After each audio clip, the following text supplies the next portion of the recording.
Well, sadly, the broken finger that Drew Adams suffered last weekend will mean that he will not be attending the Southwick Pro Motocross this weekend.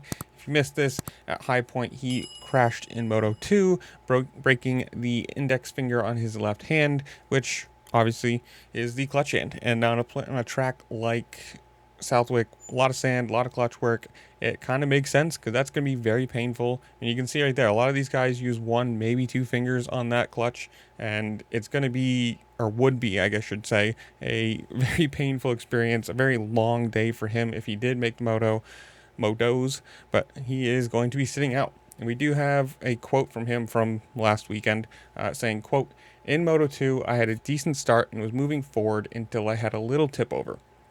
I got back up and made up a few positions, then ended up having another tip over and suffered a small break in my index finger on my left hand." Obviously, this comes after the broken collarbone Supercross, and this year kind of just a wash for him.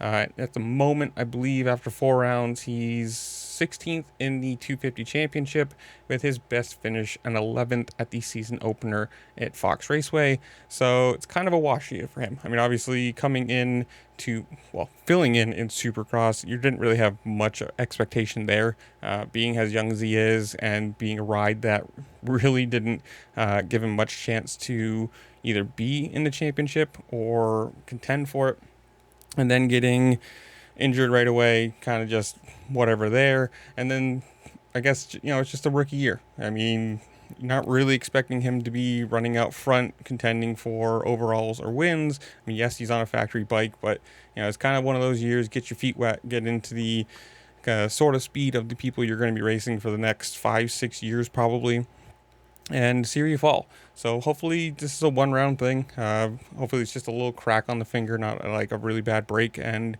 we can see him for the next round after this. But this is where I'm going to leave you guys. Comment down below. Tell me what you think. Are you going to Southwick? Are you going to any of the upcoming rounds? Who do you think wins the titles? Obviously, it looks like it's pretty well shore up for Deegan and Lawrence, but whatever. You guys tell me. Comment down below. While you're down there, make sure to like, share, subscribe. Do all the fun things this platform allows you to do because it really just helps me out, and I appreciate it. And with that, I'll see you later. Peace.